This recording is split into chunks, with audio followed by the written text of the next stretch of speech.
बहुत समय पहले की बात है।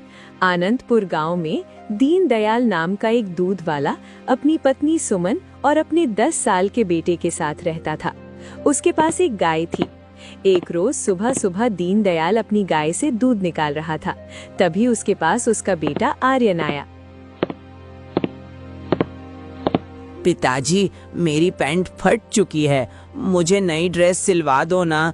स्कूल में सारे बच्चे नई नई ड्रेस पहनकर आते हैं और हम ये फटी हुई ड्रेस पहनकर जाते हैं। हाँ बेटा, चिंता मत कर, अगले हफ्ते तक तेरे लिए नई ड्रेस आ जाएगी। तब तक तू इसी ड्रेस से काम चला ले। खैर, दूध निकालने के बाद दीनदयाल घर घर जाकर गांव वालों को दूध देने लगा। अरे दीनदयाल, सुबह होते ही सबसे पहले हम सबको तुम्हारी याद आने लगती है। जब तक तुम्हारे दूध की चाय हम नहीं पीते, हमारे दिन की शुरुआत ही नहीं होती। आपका बहुत बहुत धन्यवाद काका कि आप मेरे दूध की इतनी तारीफ करते हो। काका, मैं आपसे एक छोटी सी प्रार्थना कर सकता हूँ? अरे प्रार्थना कैसी दीनदयाल, बोलो क्या बात है, कोई तकलीफ है क्या? काका, मुझे कुछ पैसों की जरूरत है। अगर इस बार पैसे थोड़ा पहले मिल जाते तो अच्छा रहता। मुझे अपने बेटे के लिए नई ड्रेस दिलवानी है। दीनदयाल, हमारे गांव का एक नियम है, हम कभी उसूलों के खिलाफ नहीं जाते। ना हम वक्त से पहले पैसे देते हैं, ना ही वक्त के बाद। हम सब हर महीने पैसे तो देते ही हैं, वो सब पैसे कहाँ खर्च कर देते हो? काका, मेरे पास सिर्फ एक गाय है, उससे मैं कितना कमा लूंगा? और भी बहुत सारे खर्चे रहते हैं। खैर कोई बात नहीं, मैं किसी और से बोलकर देखता हूँ। दीनदयाल, जब ये पूरे गांव का उसूल है तो तुम्हें कोई भी वक्त से पहले पैसा क्यों देगा? फिर भी एक बार कोशिश करके देख लो। दीनदयाल काका को दूध देकर बिना कुछ बोले वहां से चला गया। रास्ते में कुछ गांव वाले उससे मिल गए। अरे दीनदयाल, आज दूध लाने में देर कर दी। हम तुम्हारे घर की तरफ ही आ रहे थे दूध लेने। अच्छा हुआ तुम रास्ते में ही मिल गए। अरे नहीं, मैं तो वक्त पर ही निकला था। काका से थोड़ा बातचीत करने लगा था, इसीलिए थोड़ी देर हो गई। ये लीजिए, आप लोग यहीं मिल गए तो यहीं पर दूध दे देता हूँ। दीनदयाल ने उन गांव वालों को पहले दूध दिया, फिर उनसे भी पैसे मांगने लगा। लेकिन दीनदयाल, तुम तो जानते हो हम लोग भी खेती किसानी करते हैं, हम लोग इतने अमीर तो हैं नहीं। और दूसरी बात, हम सब ने मिलकर ही बहुत पहले एक उसूल बनाया था कि वक्त से पहले किसी को पैसे नहीं देंगे। याद करो, जिस तारीख को तुम्हें पैसे देने होते हैं, हम उसी तारीख को तुम्हें पैसे दे देते हैं। हम आज तक एक दिन भी लेट नहीं हुए। हाँ, वो बात तो है गांव वालों, लेकिन मुझे अपने बेटे के लिए स्कूल की ड्रेस सिलवानी थी। स्कूल के लड़के उसे चिढ़ाते होंगे। हाँ, तो 20 दिन बाद हम सब तुम्हें पैसे देंगे, तब तुम उसके लिए ड्रेस सिलवा देना। हाँ, कोई बहुत बड़ी समस्या होती तो हम तुम्हें पैसे जरूर दे देते। अभी के लिए हमें माफ करना। इतना बोलकर गांव वाले वहां से चले गए।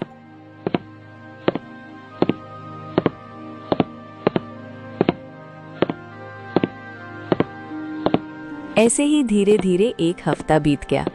दीनदयाल के पास कहीं से भी पैसों का जुगाड़ नहीं हो पाया।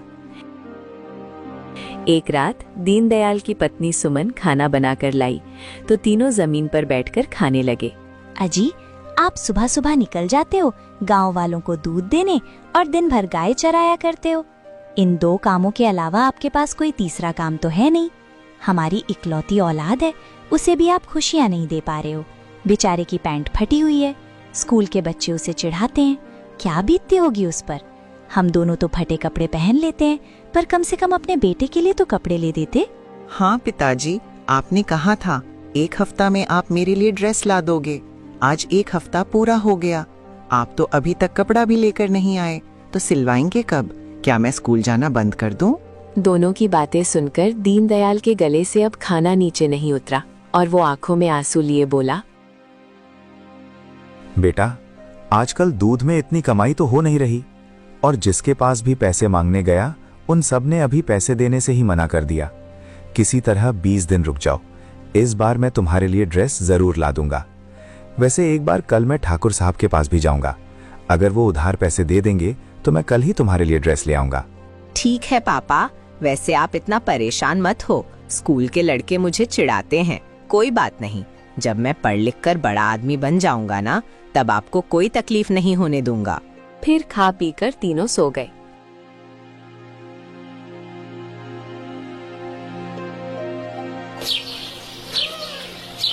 अगली सुबह फिर दीनदयाल जल्दी उठा, अपनी गाय का दूध निकाला और सबको बांटने निकल गया। आखिर में वो ठाकुर साहब की हवेली दूध देने चला गया। दूध देने के बाद, ठाकुर साहब, मैं जानता हूँ कि वक्त से पहले मुझे पैसे नहीं मिलेंगे, लेकिन क्या आप मुझे कुछ पैसे उधार दे सकते हो? मुझे अपने बेटे की ड्रेस दिलवानी है। दीनदयाल, तुम इतने गरीब हो, अपने बेटे को कहीं काम धंधे पर लगाओ, 4 पैसा वो भी कमाएगा, जिससे तुम्हारी मदद हो जाएगी। क्यों उसे फालतू में पढ़ा लिखा रहे हो? मैं तुम्हें उधार पैसा नहीं दे सकता। ना तुम्हारे पास खेती है, ना ही कोई जमीन जिस पर भरोसा करके मैं तुम्हें उधार पैसे दूं। तुम्हारा महीना पूरा होगा तो दूध का पैसा तुम्हें मिल जाएगा। चलो जाओ यहाँ से। अब बेचारा दीनदयाल कुछ बोल नहीं पाया और चुपचाप अपने घर वापस लौट आया। फिर ऐसे ही धीरे धीरे 20 दिन बीत गए। जब गांव वालों ने पैसे दिए, तब उसने अपने बेटे के लिए स्कूल की ड्रेस सिलवा दी।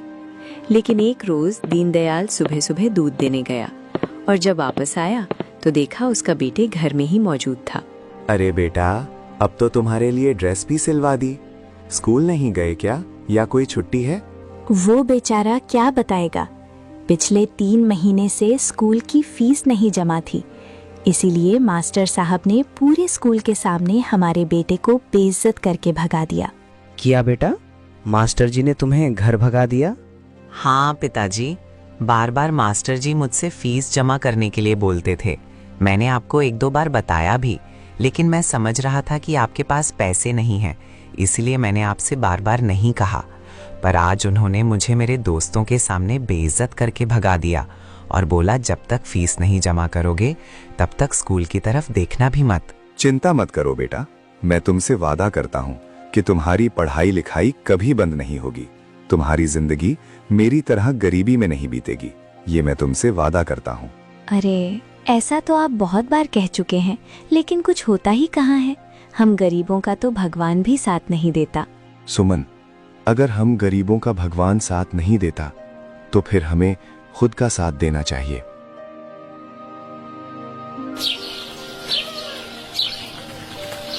अगले दिन गाय का दूध निकालते वक्त दीनदयाल ने 1 बाल्टी की जगह 2 बाल्टी रख ली।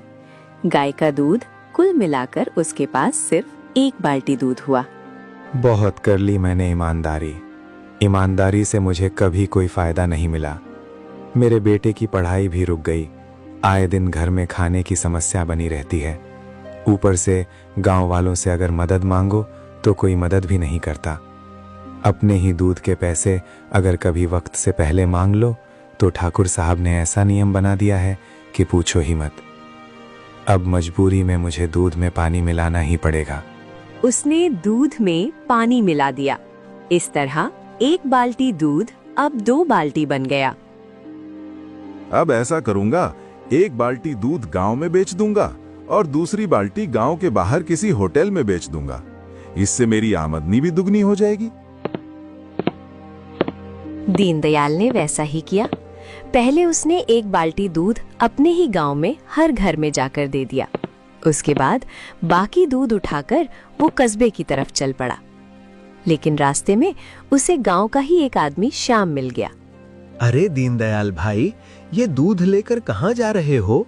अरे श्याम भाई, मेरी गाय अब ज्यादा दूध देने लगी है, इसलिए बाकी बचा दूध मैं पास के कस्बे में बेचने जा रहा हूँ। इतना बोलकर वो चुपचाप वहां से निकल गया।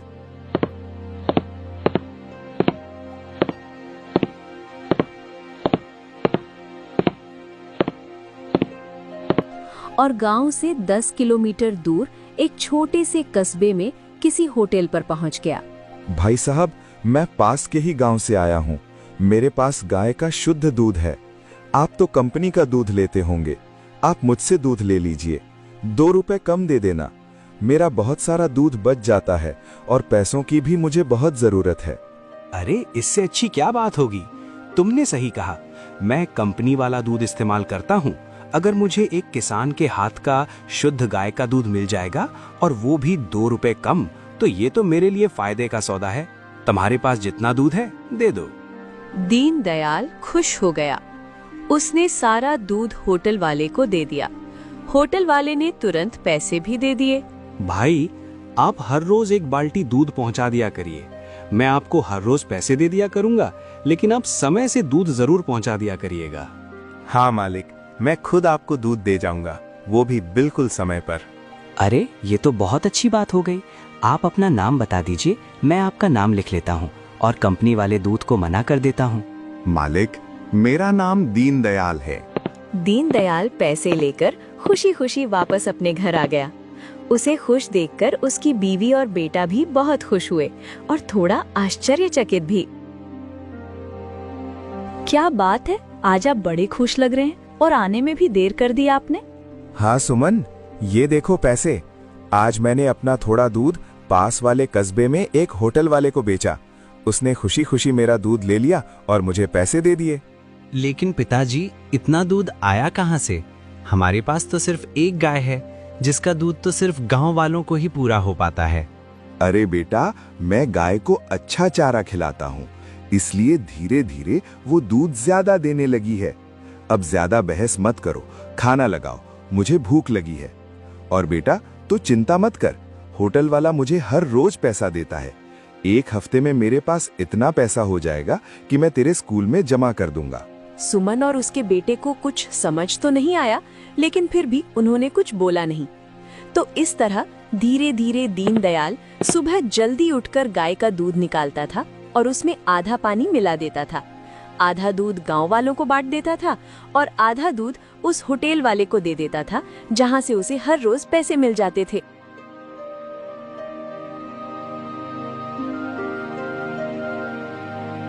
बेटा, कल जैसे ही मैं दूध बांट कर आऊंगा, वैसे ही तेरे स्कूल चलेंगे और तेरी फीस जमा करेंगे। ये सुनकर उसका बेटा और उसकी पत्नी सुमन बहुत खुश हुए। क्या बात है पिताजी, लगता है इस बार आपने माँ की बात दिल पर ले ली थी। एक हफ्ते में ही आपने पैसे इकट्ठा कर लिए। लगता है भगवान हमारा साथ दे रहा है। बेटा, भगवान का तो पता नहीं, लेकिन अब मैंने खुद का साथ देना शुरू कर दिया है। खैर, खाना पीना खाकर वो लोग सो गए।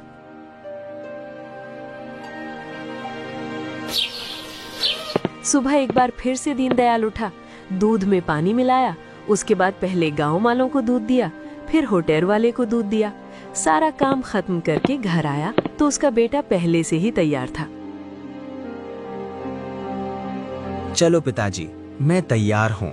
मेरा स्कूल जाने का बहुत मन कर रहा है। जब से आपने स्कूल की फीस जमा करने की बात की है, तब से हमारा बेटा बहुत खुश है। भगवान करे ये खुशियाँ हमेशा बनी रहें। ऐसा मत बोलो सुमन, अब मैं अपनी जिंदगी में कभी भी कोई गम नहीं आने दूंगा, ये मैं वादा करता हूँ। दीनदयाल अपने बेटे के साथ स्कूल गया और सीधा प्रिंसिपल के ऑफिस पहुंच गया।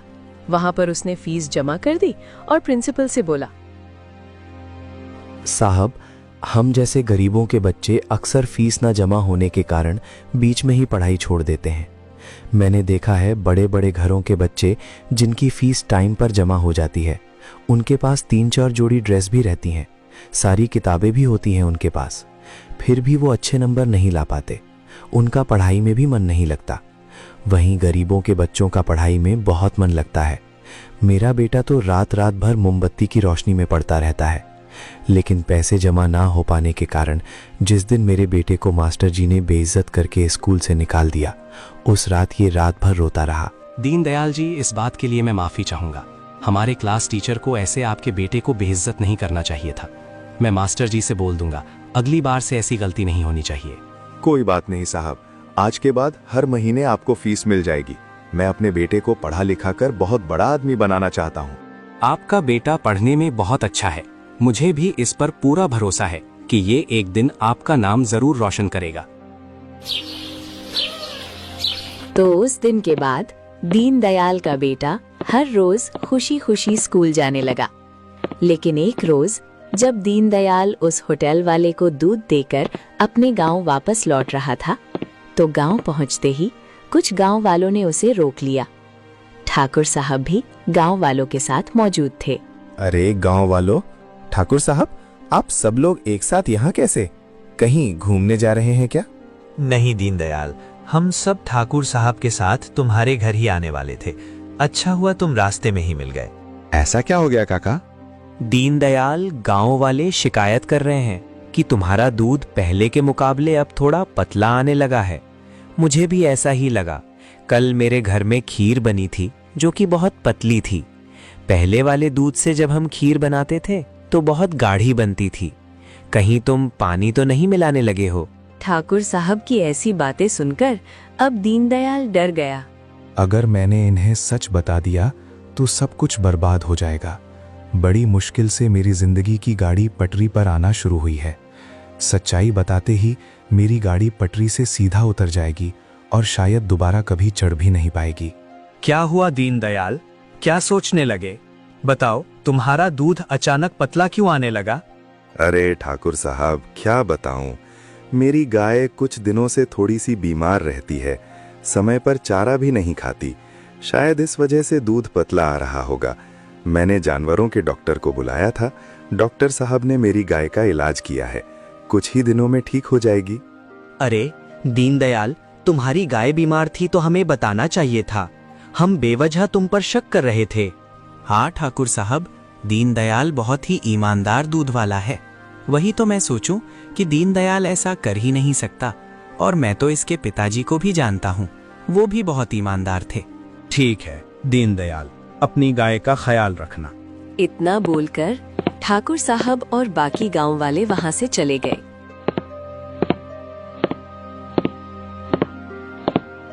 इधर दीनदयाल भी अपने घर की तरफ लौटने लगा। आज तो बाल बाल बच गया, लेकिन ये झूठ बोलकर और गाय का बहाना बनाकर मैं कब तक गांव वालों से बचता रहूंगा, कुछ समझ नहीं आ रहा। तब तक दीनदयाल घर आ गया, खाना पीना खाया और आराम करने लगा। फिर थोड़ी ही देर में वो गाय को चराने खेतों की तरफ निकल पड़ा। खेतों के बगल में एक जंगल था। बड़ी मुश्किल से मेरे बेटे की पढ़ाई शुरू हुई है। पहले से 2 गुना पैसा भी आने लगा है। होटल वालों ने तो कोई शिकायत नहीं की, क्योंकि कंपनी के दूध से अच्छा तो मेरा पानी वाला दूध होता ही है। लेकिन गांव वालों का क्या करूं? यही सब सोचते सोचते दीनदयाल जंगल के अंदर पहुंच गया। वहां पर उसे एक ऐसा पौधा दिखाई दिया जिसकी पत्तियों से सफेद गाढ़ा गाढ़ा दूध जैसा कुछ निकल रहा था। ये कैसा पौधा है? इसका रस तो बिल्कुल दूध जैसा है और बहुत गाढ़ा भी है। क्यों ना मैं इसे अपने दूध में मिला दूं ताकि मेरा दूध फिर से गाढ़ा हो जाए। पहले इस पौधे के रस का मैं खुद इस्तेमाल करके देखता हूँ, कहीं किसी को नुकसान ना हो जाए। दीनदयाल ने उस पौधे से कुछ पत्ते तोड़े और रस को अपनी जीभ से चखने लगा।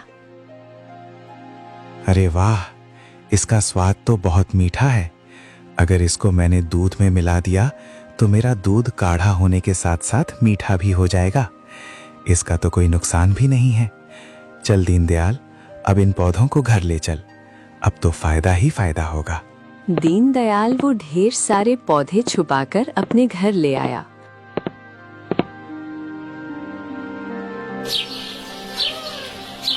और सुबह होते ही उनका रस दोनों बाल्टियों में मिला दिया। ये तो चमत्कार हो गया। मेरा पूरा दूध तो अब पहले से भी ज्यादा गाढ़ा और मीठा हो गया है। अब तो मैं 2 बाल्टियों से 4 बाल्टियां और 4 से 8 बाल्टियां दूध बनाया करूंगा और बड़े बड़े शहरों में ले जाकर बेचा करूंगा, जिससे मैं पहले से अब 2 गुना पैसा वाला हो जाऊंगा। अब दीनदयाल वही गाढ़ा दूध गांव वालों को देने लगा। शाम को गांव वाले दीनदयाल से मिले। दीनदयाल मुबारक हो, तुम्हारी गाय तो बिल्कुल ठीक हो गई लगता है।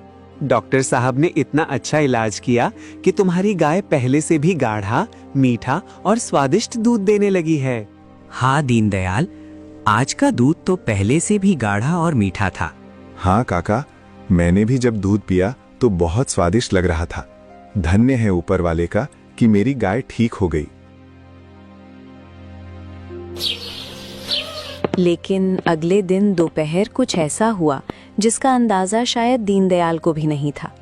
दोपहर में सारा गांव, यहाँ तक कि गांव की महिलाएं और बच्चे भी उसके घर के बाहर इकट्ठा हो गए। दीनदयाल और उसकी पत्नी सुमन बाहर आए। दीनदयाल ये सब देखकर डर गया। अरे ठाकुर साहब, गांव वालों, अब मैंने क्या कर दिया? अब सारे लोग इकट्ठा मेरे घर के सामने। अरे भैया, ठाकुर साहब से क्या पूछ रहे हो? मैं बताती हूँ। आज के बाद हमें 2 गुना दूध चाहिए। तुम्हारा दूध अब इतना स्वादिष्ट हो गया है कि बिना दूध के अब हम रह ही नहीं सकते। ये सुनकर दीनदयाल की जान में जान आई। लेकिन बहन जी, मेरे पास सिर्फ एक ही गाय है, अब मैं और दूध कहाँ से लेकर आऊं? देखो दीनदयाल, दूध तो हमें चाहिए ही, वो भी पहले से 3 या 4 गुना। इसके लिए अब चाहे तुम कुछ भी करो, इतने दिनों से दूध बेच रहे हो, एक गाय से 2 गाय नहीं कर पाए। ऐसा करो, हम सब गांव वाले मिलकर तुम्हें पैसे दे रहे हैं, जाओ एक गाय और खरीद कर लाओ। ये सुनकर दीनदयाल और उसकी पत्नी दोनों दंग रह गए। पूरे गांव ने मिलकर तुरंत दीनदयाल को ढेर सारे पैसे दिए और वहां से चले गए। पैसे लेकर दीनदयाल और सुमन घर के अंदर आ गए। इन गांव वालों को अचानक क्या हो गया? अभी तक तो ये वक्त से पहले या वक्त के बाद कभी एक भी नहीं देते थे, और आज आपको गाय खरीदने के लिए इतने सारे पैसे देकर चले गए। इतना पसंद आ गया इन लोगों को आपका दूध, और वो भी अचानक। सुमन, मुझे भी कुछ समझ में नहीं आ रहा है। ठीक है, मैं पैसे लेकर बाजार जाता हूँ, देखता हूँ एक गाय मिल जाए तो अच्छा रहेगा। दीनदयाल तुरंत जानवरों के बाजार गया और वहीं से एक गाय लेकर आ गया। जब से मैंने उस पौधे का गाढ़ा रस दूध में मिलाया है, तब से ही इन गांव वालों को मेरा दूध पसंद आने लगा है। अब मैं बिना वो रस डाले गांव वालों को दूध बेचूंगा ही नहीं। अब गांव वाले दीनदयाल से पहले से 2 गुना दूध लेने लगे। धीरे धीरे दीनदयाल के दूध की चर्चा आसपास के बहुत सारे गांवों में होने लगी। अगले दिन दूसरे गांवों के लोग भी दीनदयाल के घर पहुंच गए। अरे दीनदयाल, तुम्हारे दूध की चर्चा तो दूर दूर तक हो गई है। ऐसा करना, मेरे गांव में और मेरे पास वाले गांव में कल से हर घर में दूध दे जाना। पुराने दूध वाले को हमने मना कर दिया है। सुमन और उसका बेटा ये सब देखकर बहुत हैरान हो रहे थे, लेकिन दीनदयाल मन ही मन बहुत खुश हो रहा था। तो इस तरह अब दीनदयाल 4-5 गांवों में पानी और उसी पौधे का रस मिलाकर दूध बेचने लगा। कुछ ही महीनों में दीनदयाल ने अपना अच्छा घर बनवा लिया, बेटे को अच्छे अच्छे कपड़े पहनाने लगा और एक बड़ा सा तबेला भी खोल लिया, जिसमें कम से कम 4-5 गाय थी। लेकिन पूरे दूध में अभी भी वो पानी और उस पौधे का रस मिलाता था। एक रात अपने आलीशान घर में दीनदयाल अपनी पत्नी और बेटे के साथ बैठकर जब खाना खा रहा था, तभी उसका बेटा बोला, पिताजी, कुछ ही महीनों में हमारी तो जिंदगी ही बदल गई। मुझे तो ये सब सपना लग रहा है। बेटा, ये सपना नहीं है। हमारे आसपास के सभी दूध वाले गांव छोड़कर शहर भाग गए हैं। सब गांव वालों को मेरा दूध इतना पसंद आ रहा है कि वो सब अब मुझसे ही दूध खरीदते हैं। बस यही मेरी तरक्की का कारण है।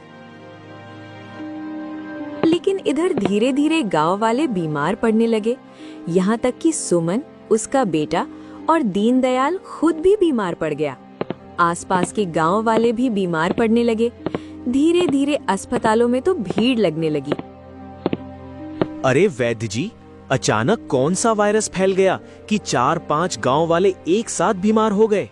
अरे पता नहीं ठाकुर साहब, क्या हो गया कि अचानक सारे के सारे लोग बीमार होने लगे। चिंता मत कीजिए, इतनी कोई भयंकर बीमारी नहीं है, मैं सबका इलाज कर दूंगा। लेकिन इन 5 गांवों को छोड़कर बाकी किसी गांव में या किसी कस्बे में ये बीमारी नहीं फैली। ऐसा कैसे हो सकता है? ये तो मेरी भी समझ में नहीं आ रहा ठाकुर साहब। फिलहाल हमारा इलाज कीजिए और हमें ठीक कीजिए, ये सब बाद में सोचेंगे। तब तक वहाँ पर दीनदयाल अपनी पत्नी और बेटे को लेकर आ जाता है और डॉक्टर साहब से कहता है, डॉक्टर साहब, मेरे बेटे और बीवी को जल्दी देखिए। इन दोनों की हालत तो कुछ ज्यादा ही खराब लग रही है। मेरा इलाज आप भले ही बाद में करना, पहले इन्हें ठीक कर दीजिए। अरे मैंने कहा ना, इतनी भयंकर बीमारी नहीं है, सब लोग ठीक हो जाएंगे। तो इस तरह थोड़े दिन बाद धीरे धीरे सारे लोग ठीक तो हो गए, लेकिन कुछ दिनों बाद फिर से बीमार पड़ने लगे। अब गांव वालों को थोड़ा थोड़ा शक होने लगा। ठाकुर साहब ने दीनदयाल के परिवार को छोड़कर बाकी लोगों को अपनी हवेली पर बुलाया। गांव वालों, आप लोगों ने ध्यान दिया, अचानक कुछ ही महीनों में दीनदयाल कितना अमीर बन गया। पहले इसके पास अपने बेटे के लिए कपड़े खरीदने तक के भी पैसे नहीं रहते थे, और आज देखो इतना बड़ा बंगला है, पूरा तबेला खोल लिया इसने।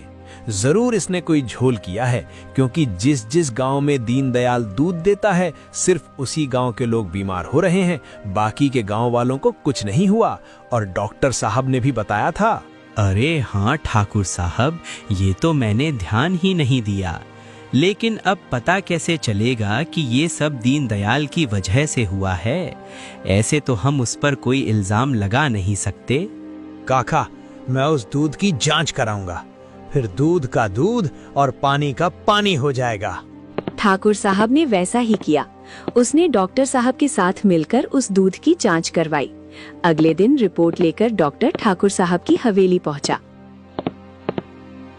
ठाकुर साहब ने दीनदयाल के परिवार सहित पूरे गांव को इकट्ठा कर लिया। दीनदयाल, हमें तुमसे ये उम्मीद नहीं थी। डॉक्टर साहब बताइए, दीनदयाल के दूध की रिपोर्ट में क्या निकला है? सरपंच जी, इस दूध में एक ऐसा रसायन पाया गया है जो अगर एक बार किसी के शरीर में चला जाए तो वो उस रसायन का आदी हो जाता है। उसे उस रसायन की लत पड़ जाती है। इसी वजह से आप सबको दीनदयाल के दूध की लत पड़ गई थी। लेकिन अगर वो रसायन हर रोज किसी के शरीर में जाता रहता है तो कुछ ही महीनों में धीरे धीरे उससे बहुत सारी बीमारियां होने लगती हैं। अब अचानक दीनदयाल डर गया। उसके चेहरे से पसीना टपकने लगा। तो अब समझ में आया कि अचानक हमें दीनदयाल के दूध की इतनी लत क्यों पड़ गई। और सिर्फ हमें ही नहीं, आसपास के सभी गांव वालों को भी दीनदयाल के दूध की लत पड़ गई थी। इसीलिए तो कुछ ही महीनों में ये इतना अमीर बन गया। ठाकुर साहब, इसने हमारी जान के साथ खिलवाड़ किया है। तुरंत पुलिस को बुलाइए। हमारे पास सबूत भी है। इसको जेल में डलवा दो। जैसे ही काका ने दीनदयाल को जेल में डालने की बात कही, वैसे ही दीनदयाल का बेटा रोते हुए बोला, नहीं नहीं, आप लोग मेरे पापा के साथ ऐसा मत कीजिए। पापा, क्या सच में आपने ऐसा किया है? अजी, अब आप बोलते क्यों नहीं? अब दीनदयाल के पास सच बोलने के अलावा कोई दूसरा रास्ता नहीं था।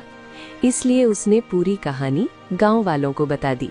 लेकिन गांव वालों, मुझे ये नहीं पता था कि उस पौधे का रस दूध में मिलाने से इंसान बीमार पड़ सकता है। सबसे पहले मैंने ही उस रस को चखा था, उसके बाद ही उसे दूध में मिलाना शुरू किया। आप लोग ही सोचिए, अगर मुझे पता होता कि वो रस नुकसान करेगा तो मैं अपने परिवार को वो दूध क्यों पिलाता? चलो ये बात मान लेते हैं कि तुम्हें नहीं पता था कि उस पौधे के रस में बीमारी फैलाने वाला रसायन है, लेकिन तुमने ये सब आखिर किया क्यों? तुम्हारे पिता की ईमानदारी की लोग मिसालें दिया करते थे और तुम भी बहुत ईमानदार थे। इतना ईमानदार दूध वाला अचानक लालची दूध वाला कैसे बन गया? मैं अपनी जिंदगी से हार चुका था ठाकुर साहब। मैंने अपने पिता को भी पूरी जिंदगी परेशानियों से जूझते देखा। इस गांव के बुजुर्ग जानते होंगे, जब मेरे पिता इस गांव में दूध बेचा करते थे तब यहाँ एक और दूध वाला भी था। वो दूध में पानी मिलाता था और लोगों को मेरे पिता के खिलाफ भड़काता था। धीरे धीरे वो अमीर बन गया और मेरे पिताजी ईमानदारी के कारण कुछ नहीं कर पाए। गरीबी इतनी बढ़ गई कि पहले मेरी माँ चली गई और कुछ दिनों बाद मेरे पिता भी भगवान को प्यारे हो गए। मैं भी अपने पिता की ही राह पर चल रहा था। पर आप सबको याद है, उस दिन मैं आप लोगों से पैसे मांगने आया था तो आपने देने से मना कर दिया था, क्योंकि आपने इतने कठिन नियम बना रखे हैं। घर में खाने को भी नहीं था और मेरे बेटे की स्कूल की ड्रेस फटी हुई थी। बताइए, मैं करता भी तो क्या करता? मेरे पास कोई दूसरा रास्ता ही नहीं था। अब आप लोग चाहें तो मुझे पुलिस के हवाले कर दीजिए। सही कहा दीनदयाल, तुम्हारे पिता बहुत ईमानदार थे।